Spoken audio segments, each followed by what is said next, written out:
Hello friends, कैसे हैं आप लोग। उम्मीद करता हूँ आप सब बढ़िया होंगे और आपकी तैयारी बढ़िया चल रही होगी। मेरा नाम है रवि पांडे और आप सभी के इस वीडियो में बहुत बहुत स्वागत है। दोस्तों, आज अपन बात करने वाले हैं पुलिस विभाग के सब इंस्पेक्टर भर्ती के बारे में, क्योंकि चुनाव के पहले सबसे ज़्यादा हल्ला जिस भर्ती का था वो सब इंस्पेक्टर की भर्ती का था। लेकिन आपको पता है आचार संहिता लागू हो गई है, काफ़ी टाइम हो गया लागू हुए और अभी तक भर्ती आचार संहिता लागू हो गई और भर्ती आई नहीं। तो इसके कारण पे बात करेंगे, क्यों भर्ती नहीं आई है और कब तक आने की तो इसकी संभावना है। और अपन बात करेंगे इसका एग्ज़ाम पैटर्न क्या रहेगा, क्योंकि एग्ज़ाम पैटर्न और सिलेबस को लेके बड़ा कन्फ्यूजन चल रहा है लोगों में। तो अपन इस पर बात करेंगे और साथ में देखेंगे कि एक स्ट्रेटजी क्या होनी चाहिए, एक स्मार्ट स्ट्रेटजी क्या होनी चाहिए, क्योंकि लोग ओवर एज हो रहे हैं, काफ़ी टाइम से जो तैयारी कर रहे हैं उनकी उम्र भी काफ़ी ज़्यादा हो गई है। तो अपन उस पर भी बात करेंगे कि किस एज ग्रुप वाले को क्या स्ट्रेटजी रखनी चाहिए। मैंने प्रॉपर 2 ग्रुप बनाए हैं और एक आपसे आप साझा करूंगा एक स्ट्रेटजी क्या होनी चाहिए कि 25 साल से कम उम्र का अगर कोई है एस्पिरेंट तो उसकी क्या स्ट्रेटजी होनी चाहिए, और 25 के ऊपर वाला है तो उसकी क्या स्ट्रेटजी होनी चाहिए। ठीक है, तो चलिए वीडियो शुरू करते हैं। अब देखिए, वीडियो में आखिरी तक ज़रूर बने रहिएगा। आप प्रॉपर यहाँ से सेटिस्फाई होके जाएंगे, आपका जितना भी कन्फ्यूजन है वो सारा दूर हो जाएगा। तो देखिए, सब इंस्पेक्टर आपको पता है सब ऑर्डिनेट ऑफिसर होता है, 3600 ग्रेड पे की जॉब होती है इसकी। सब इंस्पेक्टर में 3 कैटेगरी होती हैं। सब इंस्पेक्टर 2 स्टार में बता रहा हूँ, 2 स्टार में 3 कैटेगरी होती हैं। एक तो होता है सूबेदार, एक होता है सब इंस्पेक्टर और एक होता है प्लाटून कमांडर। जब आपका नोटिफिकेशन आएगा तो इन तीनों के बारे में क्लियरली बताया जाएगा, है ना। तो अपन का मुद्दा ये नहीं है जानना, लेकिन बेसिकली आप ये इतना समझ लीजिए कि 2 स्टार की जो भर्ती आती है उसमें 3 वैरायटी रहती हैं। ठीक, और 7 से 8 साल बाद प्रमोशन होता है और इंस्पेक्टर रैंक पे पहुंच जाता है। नॉन गजेटेड रैंक होती है सब इंस्पेक्टर और इंस्पेक्टर दोनों की। तो देखिए, 2017 तक अपनी भर्ती लगातार आई। 2017 के बाद से स्टॉपेज लगा, लगभग सारी भर्ती आना ही बंद हो गई कोविड के दौर तक। इसके बाद कोविड के बाद से धीरे धीरे रिपीटेशन हुआ, तो कांस्टेबल 2 बार आ गई, जेल फॉरेस्ट गार्ड और जेल प्रहरी की भी हो चुकी, ग्रुप 2 सब ग्रुप 4 भी हो चुका, ग्रुप 4 भी हो चुका, सारी रिपीट हो गई भर्ती। केवल एसआई है जो कि 2017 के बाद से अभी तक रिपीट नहीं हुई है ना। तो इसको लेके अपन बात करेंगे कि क्या कारण इस पे है जिसकी वजह से भर्ती अभी तक आई नहीं है। तो देखिए, चुनाव के पहले इस पे काफ़ी सारे न्यूज़पेपर में काफ़ी सारी न्यूज़ आती रही हैं। हालांकि बहुत सारी तो अफवाह रहती हैं, फेक न्यूज़ रहती है, फालतू की कोई कुछ भी छाप देता है। लेकिन कहा गया, जो अभी सबसे रिसेंट की जो खबर है वो ये थी कि पीवी के किसी अधिकारी ने ये बोला कि जो पुलिस विभाग है उसने हमें रूल बुक बनाकर नहीं भेजी थी, तो इस वजह से हम नोटिफिकेशन नहीं निकाले हमने, है ना।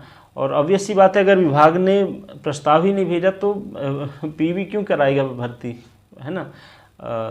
और इसके जस्ट पहले एक खबर आई थी जिसमें पुलिस हेडक्वार्टर की तरफ से जानकारी दी गई थी कि हमने रूल बुक बना के पीवी को भेज दी है।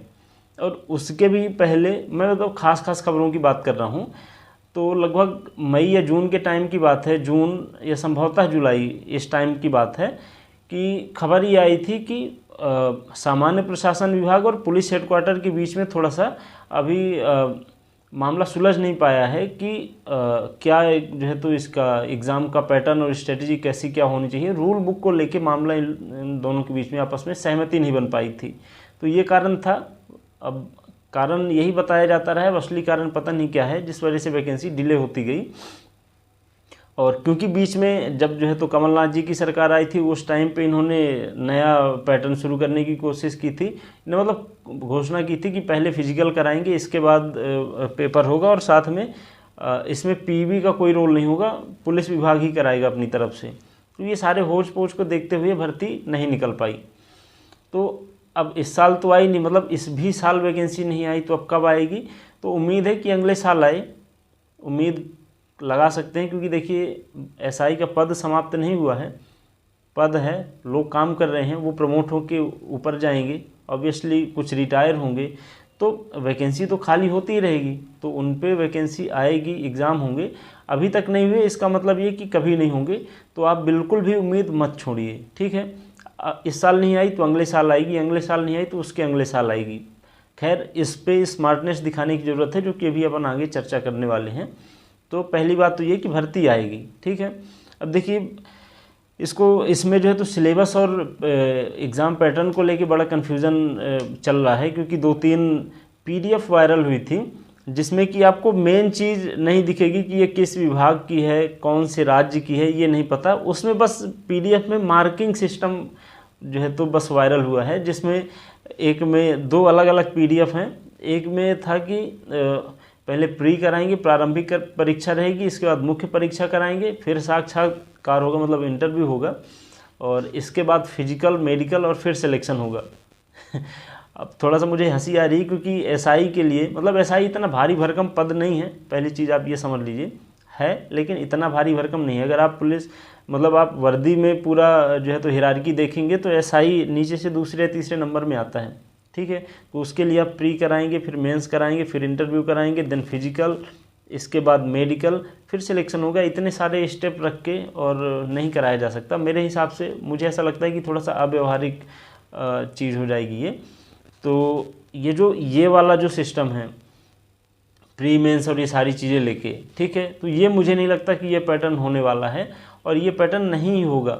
मुझे 99% यही लगता है, क्योंकि इतना कुछ आप यूपी में देखिए ना, यूपी में तो पुलिस विभाग को इस समय इतना जो है तो एडवांस किया जा रहा है, इसके बाद भी उनका एग्ज़ाम लेने का तरीका वही पहले का ही है, वो कि कोई परिवर्तन नहीं हुआ।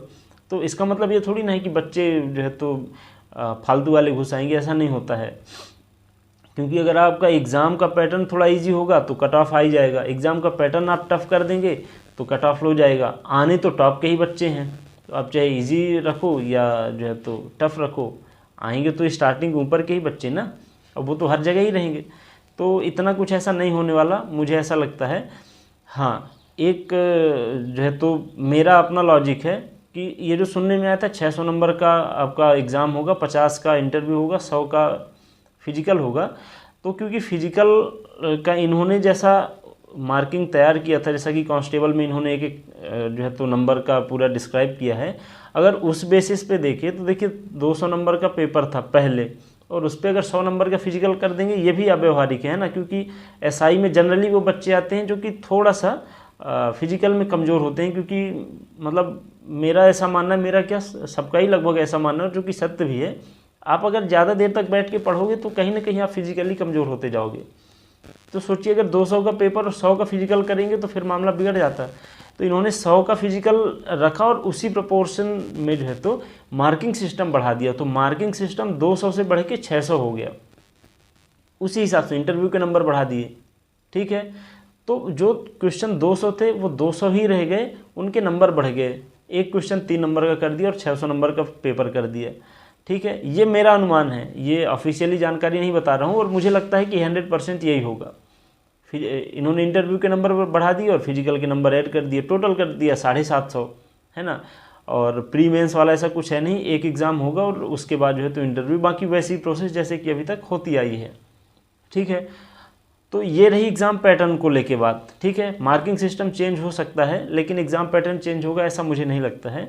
रही बात सिलेबस की, तो देखिए अभी जो पिछले सिलेबस के हिसाब से मैं आपको बताऊं कि पेपर आपका 2 पार्ट में रहता था, पार्ट ए और पार्ट बी। पार्ट ए में आपका हिंदी और इंग्लिश रहता था, ठीक है, और पार्ट बी में आपके, सुनिएगा गौर से, math, reasoning, history, polity, geography, economics, MPG के, करेंट अफेयर, कंप्यूटर और साइंस।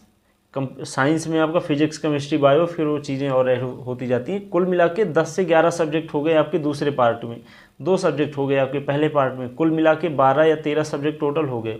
और ये वो सब्जेक्ट है जो जनरली जितनी इन सारे सब्जेक्ट की अगर आप तैयारी कर लेते हैं तो आप लगभग हर एग्ज़ाम जो है तो दे सकते हो, है ना। सबका सिलेबस कवर हो रहा है।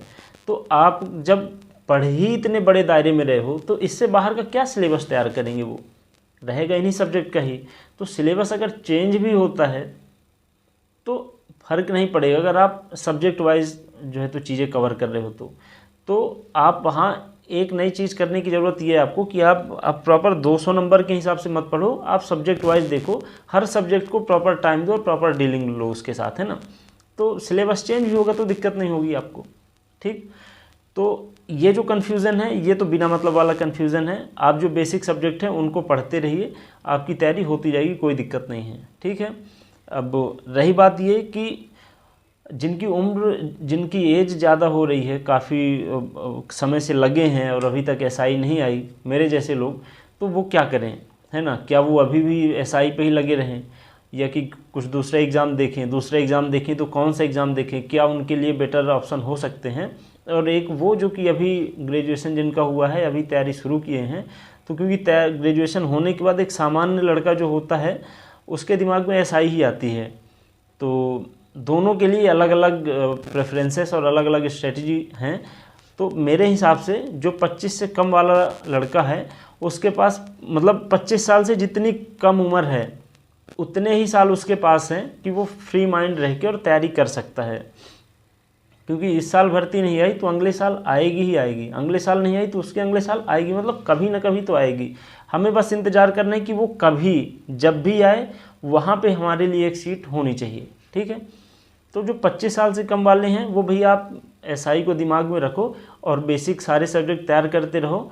क्योंकि एसआई की तैयारी करने वालों का एक प्लस पॉइंट ये रहता है कि पीवी का कोई भी एग्ज़ाम आएगा उनको जो है तो बहुत इजीली वो जो है तो निकाल ले जाते हैं। पटवारी में मोस्टली एसआई के बच्चों का सिलेक्शन हुआ था, इवन एमपी के हर एग्ज़ाम में एसआई वाले घुसे हैं यार। मैं खुद एसआई वाला हूँ, मेरे पीवी के लगभग सारे एग्ज़ाम निकले हुए हैं, ठीक है। तो आपके पास तो ये होगा कि एसआई को दिमाग में रखिए और बाकी तैयारी करते जाइए। साइड में पीएससी वगैरह भी थोड़ा थोड़ा देखते चलो, है ना। जो 25 के ऊपर वाले हैं वो भैया आप डेंजर जोन में हो, ठीक है। मैं भी डेंजर जोन में हूँ, मैं भी 25 के ऊपर हूँ, है ना। तो अपन को क्या करना है, अपन एसआई को दिमाग में रखे रहेंगे। ऐसा नहीं कि एसआई भूल गए, है ना। एसआई अपना पहला प्यार है, पहले प्यार को भूलते नहीं है, ध्यान रखिएगा। तो एसआई को दिमाग में रखना है, इसके साथ साथ धीरे धीरे जो है तो प्रोग्रेसिव वे में दूसरे एग्ज़ाम में शिफ्ट करना है अपन को।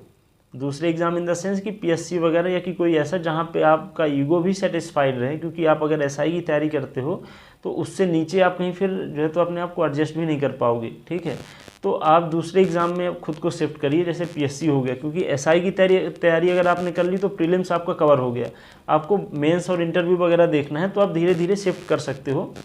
तो आपको करना ही चाहिए मेरे हिसाब से। बाकी आप देख लो, आपको जैसा लगे। आपके पास अगर रिसोर्सेस हैं, अगर स्कोप है तो भी 1-2 साल और तैयारी कर सकते हो, कोई दिक्कत नहीं है, ठीक। तो जो भी जिस एज ग्रुप में है उस हिसाब से आप डिसाइड कर लो आपको कैसा क्या करना है।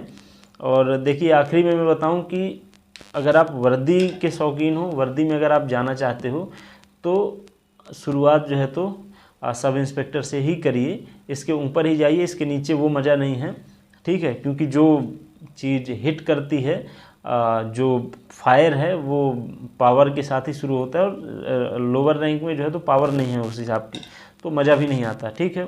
हालांकि विभाग को लोअर रैंक वाले लोग ही चलाते हैं, उनके कंधे पे सबसे ज़्यादा लोड होता है, लेकिन वो लोड दिखता नहीं है। और जैसे जैसे आप अपर रैंक में जाते हो तो आपके कंधे में लोड दिखने लगता है, 1 स्टार 2 स्टार 3 स्टार अशोक और ऐसे बढ़ते जाता है ना। तो आप तैयारी करते रहो, चैनल से जुड़ जाओ। मैं खुद एसआई का एस्पिरेंट हूँ, मैं आपको प्रॉपर गाइड कर सकता हूँ कि आप किस किस वे में कैसे क्या तैयारी करो। मैं चूँकि उस दौर का एस्पिरेंट हूँ जहाँ से वैकेंसी आना ख़त्म हो गई थी, ठीक है। क्योंकि 2017 में मेरा ग्रेजुएशन हुआ था, उसके बाद से मैंने प्रिपरेशन स्टार्ट की और अभी वो पूरा 5-6 साल वाला जो टाइम था, मैंने उस दौर में जो है तो तैयारी की। अता पता भी नहीं था कुछ वैकेंसी का, लेकिन मैंने तैयारी ठीक ठाक की थी। मैं आपको गाइड कर सकता हूँ बढ़िया से, तो आप चैनल से जुड़ जाइए, ठीक है। और अगर आपको बुक लिस्ट वगैरह इन सब की ज़रूरत समझ में आ रही तो आप जो है तो कमेंट करिए, मैं आपको एक प्रॉपर बुक लिस्ट प्रोवाइड कराऊंगा कि आपको कौन सा सब्जेक्ट किस किताब से किस बुक से पढ़ना चाहिए, ठीक है। तो तैयारी करते रहिए और है ना, ज़्यादा लोड नहीं लेना है, कुछ ना कुछ मिल जाएगा, ठीक है। तो क्योंकि पढ़ाई कभी बेकार नहीं जाती है। और मिलते हैं अगले वीडियो में, ख्याल रखिए अपना, नमस्कार।